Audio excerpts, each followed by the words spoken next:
Hi, I'm Natalie Jill, fat loss expert turned high performance coach. When odds are stacked against us, how do we shift and create everything from nothing? How do we level up when we aren't feeling it yet or we've had a big setback?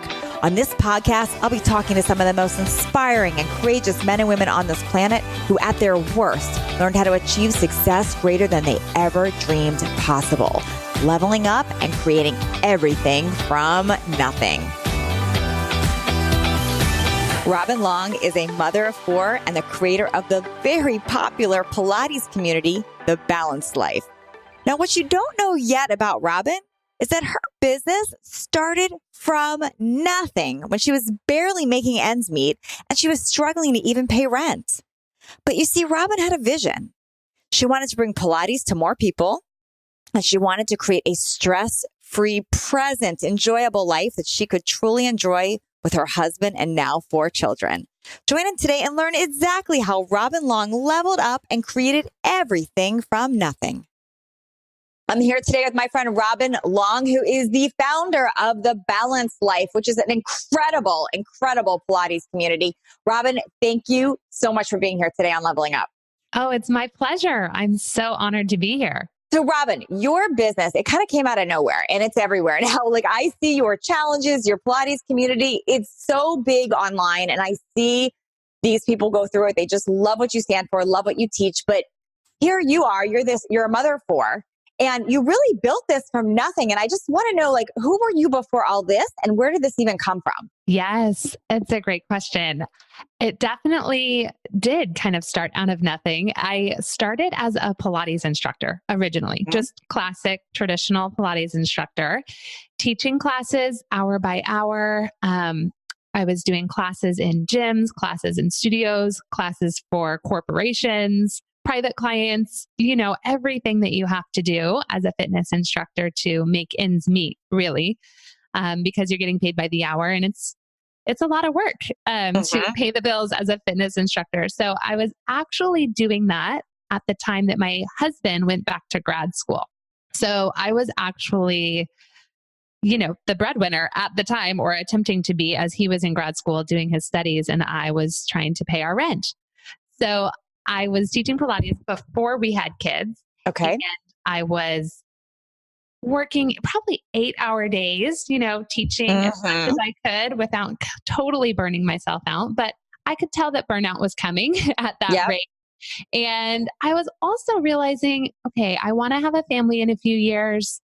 I love teaching Pilates, but not at this rate. It's making me exhausted, which makes me not like my work quite as much. And I was also realizing that I was quickly going to hit a ceiling in terms of growth, as far as financial income, how I could take care of our family, because you only have so many hours in a day, right? Yeah. So and you have two choices, raise rates or add more hours somehow. Exactly. And I couldn't add any more hours, that's for sure. And then especially if I wanted to have kids at some point, I knew I would need to be home more or pay a babysitter. And the math kind of wasn't adding up in terms of being able to grow.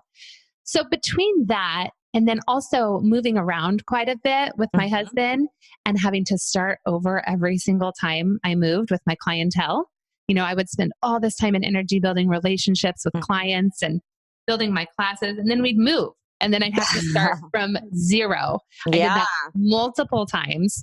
Thankfully, I got a little better at it each time because you start to find out what works and you actually get a little experience, so people will hire you easier.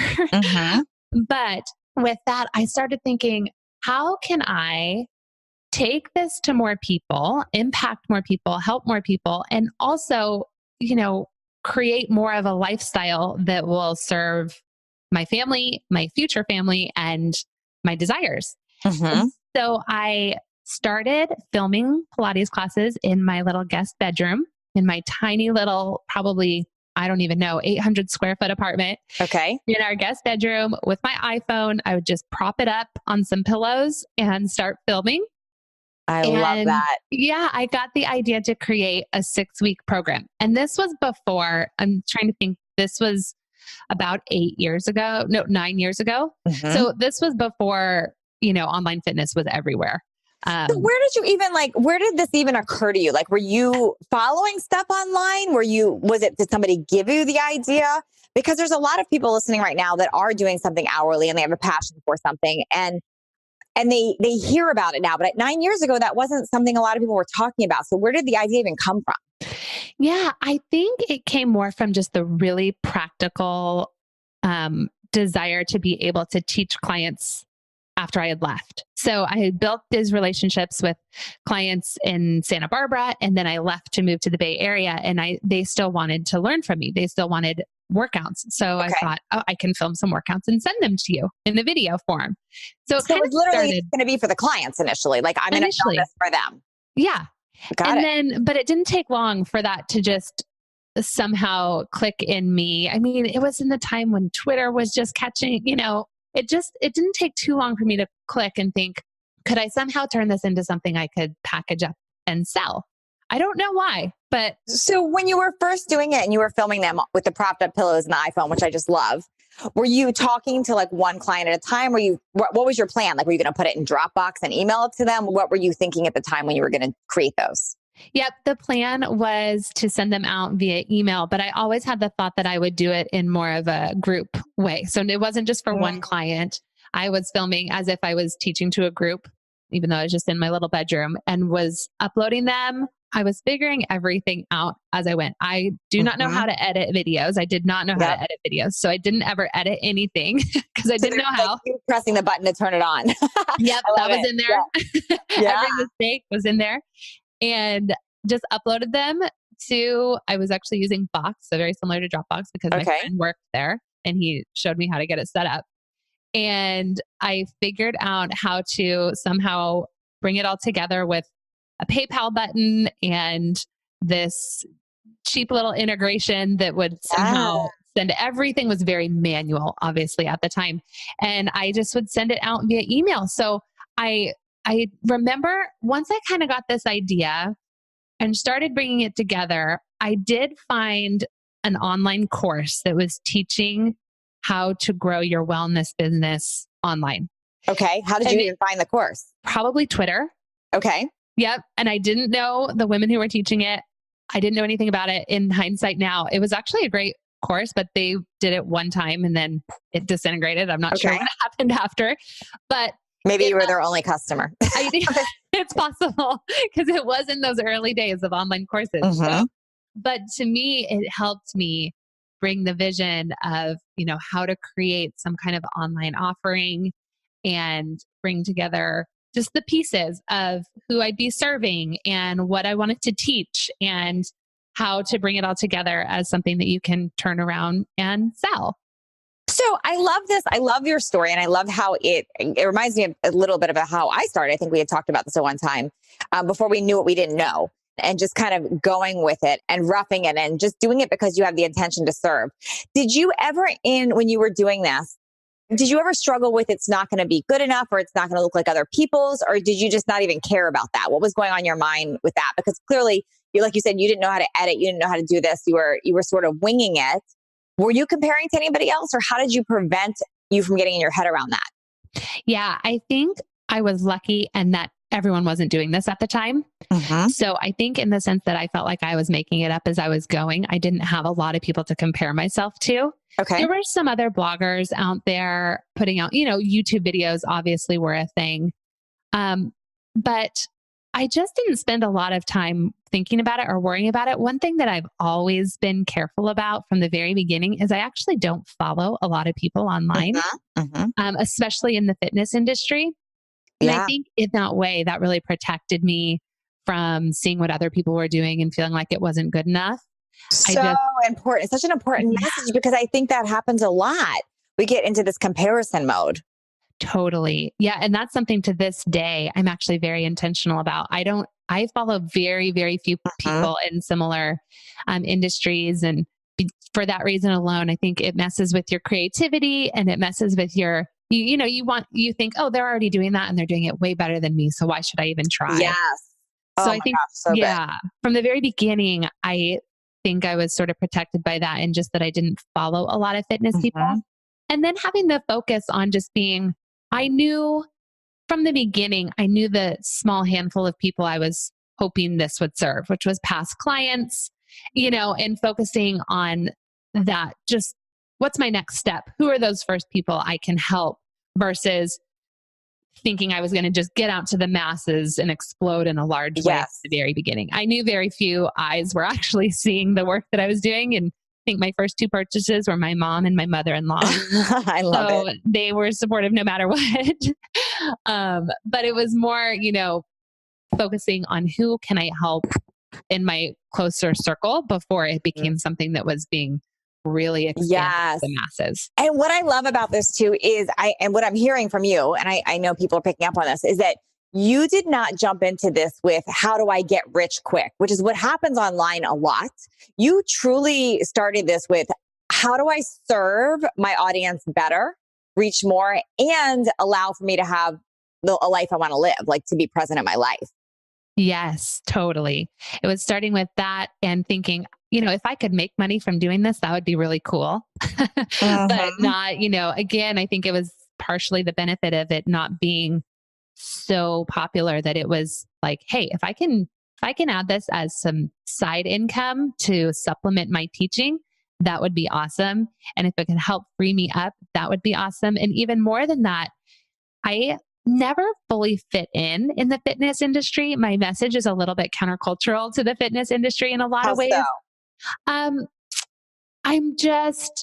very focused, and now the whole purpose of the balanced life is really about taking a realistic and balanced approach to fitness. So I would say our community is actually more for the people they're not the people who easily spend an hour a day in the gym and exercise comes really easy to them. And they've always had that drive in them. It's a lot of people who are focused, who need a little, an easier approach or a more gentle approach and need some grace on their journey. In fact, we focus on workouts that are as short as 10 minutes. So I think in that way, it's serving them and focusing on wanting to more get my message out there that I feel like I've been put on this earth to spread was a huge motivator for me versus just getting rich quick. That's so good. Now, how did you know when you made it? Like, because I look at it now and you're just super successful with it. Like, what, did you ever have that? Or do you still not have that? Like, I'm curious, when did you know this is actually my business? This is what I'm going to create. I don't need to teach anymore. When did that happen? Oh, that is a great question to reflect on.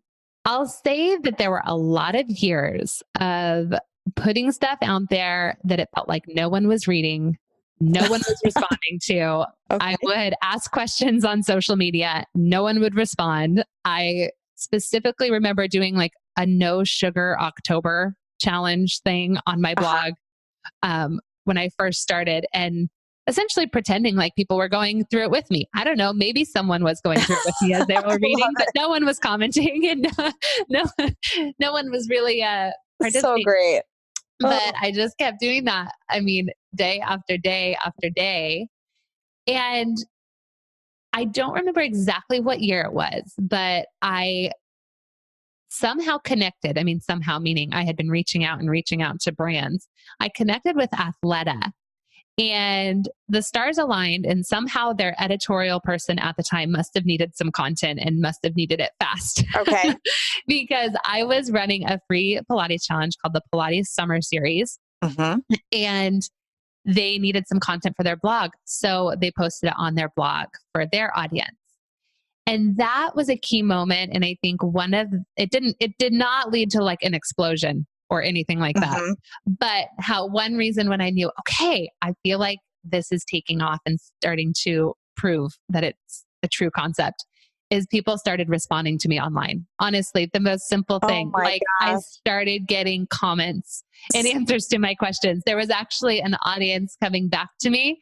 I already had clients in email. I did a lot of like kind of personal coaching and things like that. But once in the public forum, I started getting responses back and forth. Then it felt like this is taking off.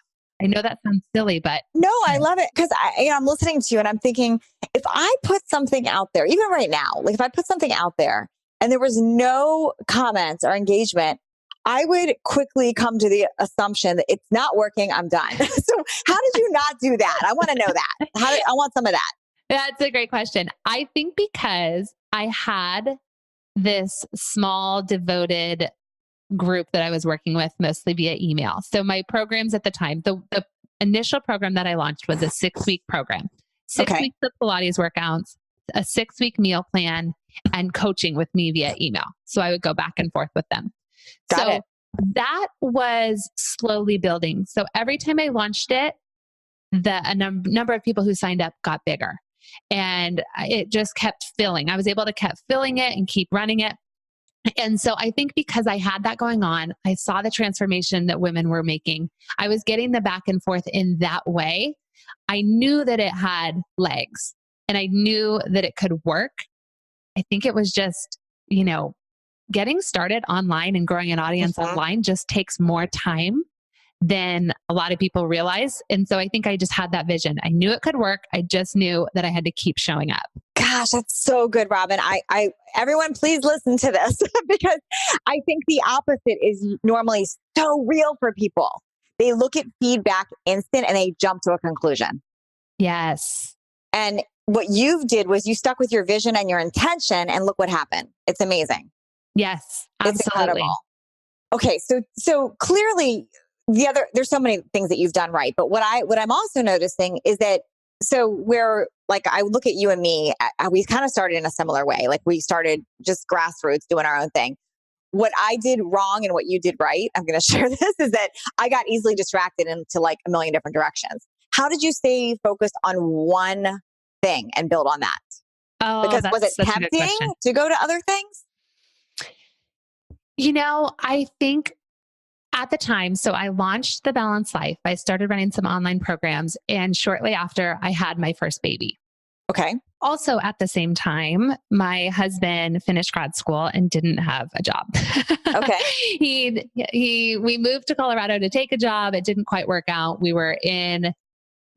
was hard. We were struggling to pay rent. We had our first baby. Oh my gosh, you have a new baby. Yeah. And now it's really falling on you. Yeah.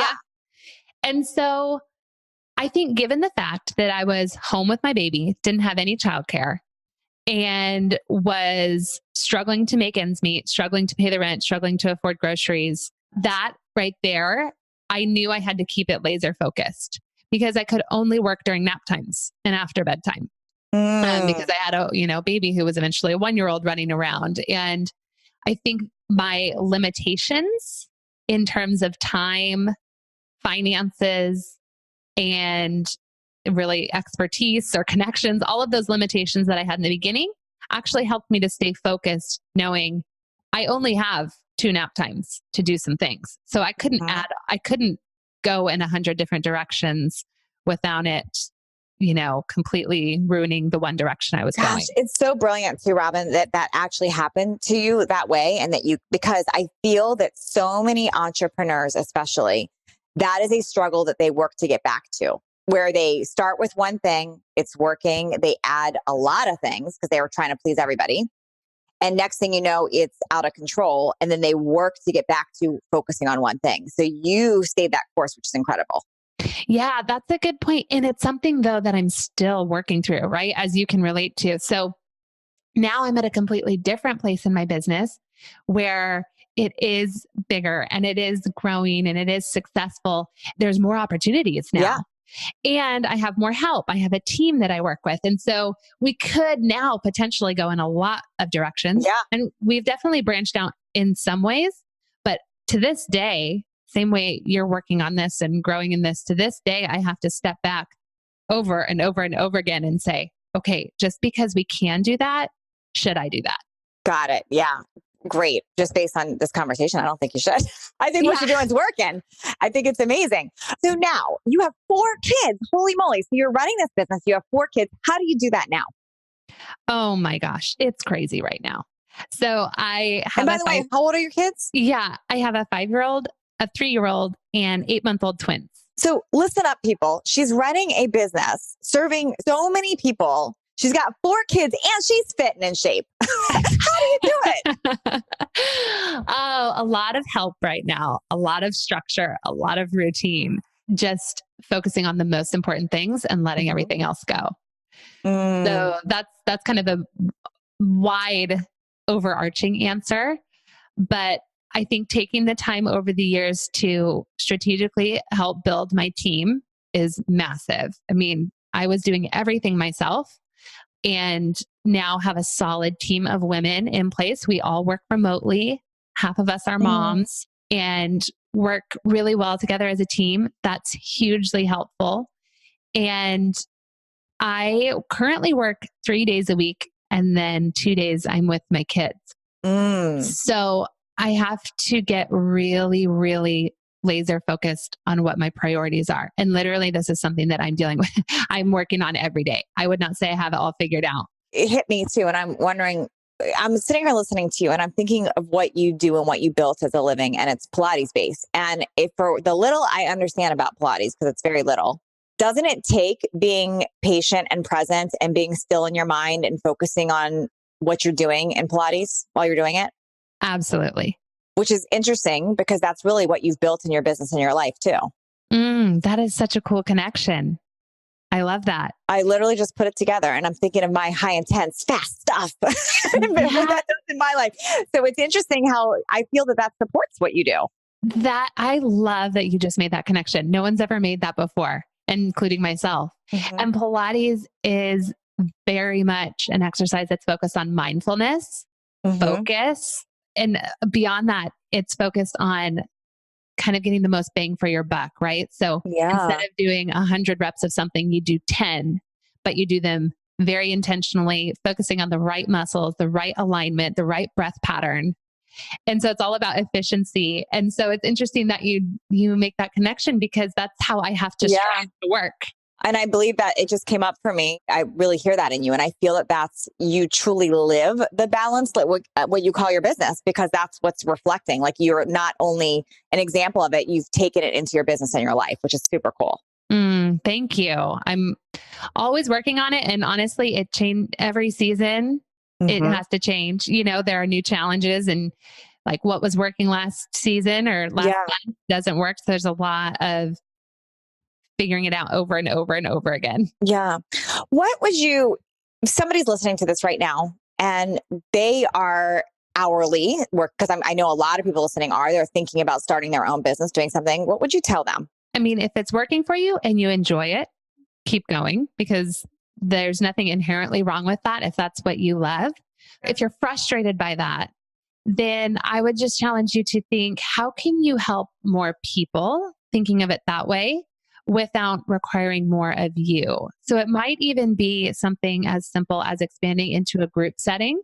You know, if you can, how many more people can you help in an hour instead of helping just one? Is there a way that you could expand it to a group setting where there's 10 people, whether it's a coaching or a class or is there a way to even take it online as I've done, just so that you have a way to get your message out to more people? Also, the benefit of that is not only you help more people, but you can also increase your income without it requiring more of you, of your time and your energy. So awesome. I love that. And then have you had any, I'm just wondering, because it seems just like compared to my own story or so many other entrepreneurs, yours seems just so smooth. Like, have you had any setbacks? Are we being fooled here? Or like, have you ever had setbacks, challenges in your business? What did those look like and how did you fix those? Or really, was this the key, focusing and that avoided that? Oh, that's such a good question. I've absolutely have challenges. No question about that, you know, in different seasons of life. And like I said in the beginning, I mean, we could not pay rent. And I'm here with my little blog and my little thing trying to make some money just to pay rent. And so there's absolutely been challenges along the way. We've had ups and downs. We've moved to a new state where we found ourselves in a similar situation. But I would say I have not had any significant things that have thrown the business off course or thrown what I'm doing off course. And I think that's because, like I said, it's been a slow, steady build. And so it's not as flashy. It's not as exciting as some of the, just exploding online and doing, what maybe everyone else is doing. It's been more steady behind the scenes, just keep showing up. Only, hiring when we are ready. We've never taken on debt. We've been really, really slow and intentional. Now, could I have grown faster? Yeah, I do. I think I could have. Could I have taken more risk, and can I still take more risk? Absolutely. And I think now I'm at the point of trying to figure that out, going, okay, as an entrepreneur, where's that balance between continuing to grow slow and steady and just honor that and nurture that versus taking some risks and being able to go all in on things now that, I am where I am in the business. So does that answer your question? Yeah, I just find your first part super refreshing, and I think it's unique. And I think that the other story of the super fast growth and then the hard falls and the bounces is very stressful, and it seems to be the norm. So yours seems very refreshing, and I like the slow and steady wins the race, and it feels that of everyone I've ever interviewed, like literally I feel like yours just seems very grounded and thorough. And I think you're onto something with that. I think it's amazing. Thank you. And when you say that, I think it was a choice for me, and that you have to decide at a certain level, like, is it worth it to you? Right. And for me, during this season, I joke that I've been growing a business and growing babies at the same time. It totally happened. Right when I started the Balanced Life, I got pregnant, and then I've pretty much been just having babies ever since. Hopefully we're done there. With that, I think I had to make the choice of how I wanted my business to feel. And I just did not want to be so stressed all the time. And I didn't want to, between what I was dealing with having babies and being home with them and not having a lot of childcare. And I truly intentionally made the choice of how I wanted my business to feel. And I didn't want to deal with that stress. So therefore, we went slower. Amazing. And what an amazing Pilates instructor to learn from too, because you truly live the purpose of what Pilates is. It's amazing. Yeah. Thank you. Robin, I do have a final question for you before I ask where people can find you and so forth. And this is something I ask every guest on Leveling Up. If somebody's listening right now and they're in their own personal rock bottom, whatever that is to them, maybe it's I can't make my rent, how you were at one point. Maybe it's overwhelmed, whatever their own personal rock bottom is. If you were to give them advice, 3 things on what they can do to start shifting and leveling up and creating everything from nothing, what would you tell them to do? It's a good question, because I've totally been there. The first thing I would recommend is to trust your gut and your vision. And that may take some digging to figure out what that actually is. But I can tell you that as I was starting to build this, for years, nobody understood what I was doing. Friends, family, those closest to me, no one caught the vision that I had. And honestly, probably up until recently. So I would suggest to people to find what your vision is. If you have an idea, if you have something that you just know, a message that needs to get out there, don't worry so much about what other people are thinking. Trust your vision, keep going. They'll figure it out once you can bring it to fruition, and they'll see where you're coming from. Not everyone can see from the very beginning what you can see. So I would encourage people to do that. I would also say that to picture yourself 5 years down the road, 3 years down the road, and you will get to a place where you'll be able to look back in hindsight. And that's something I always do when I've been in one of those seasons. When you say that, Natalie, I picture myself walking my baby around the neighborhood, just praying that we'd have some money come through, or that something, my husband would get that job offer, and praying and praying. And what I would do is I would just say, I would picture, we're going to get to hindsight, like in a few years, we're going to look back and we're going to remember this and we're going to get through it. And so I think if you can focus on 5 years out, 2 years out, maybe even 6 months out, and knowing that you will look back on this season and you will see how you got brought through it, how you made it through, how it's behind you. And I think keeping that in mind is so powerful. So good. I would say pray. Yeah. And I like that, because whether it's praying or faith or universe, whatever people want to call it, I think it's getting outside of yourself and putting it out there and declaring what it is that you want. Yeah. Is super helpful too. Yep. And trusting that where you are right now is not where you will be forever. And so good. hold on to that hope that you will get out of it and you will look back on this season and see how far you've come. Gosh, this is so good. Robin, where can people find you? How can they learn more about you? How can they do your program? Tell us all. Yeah. My website is thebalancedlifeonline.com. Okay. And I'm over on Instagram at The Balanced Life. And those are probably the two easiest places to find me. I love it. Thank you so much, Robin. It's been really great chatting with you today. Thank you. Thank you. Thanks for leveling up with us today. Please share this episode if you found it helpful so others can join in. And don't forget to hit that subscribe so you don't miss out on future shows. And if you would leave me a 5-star review, I appreciate those so much. I read all of them, and it's how I know that I'm giving you information that you find valuable. And come interact with me over on Instagram at Natalie Jill Fit. I read all the direct messages and comments over there. Make it a great day, creating everything from nothing.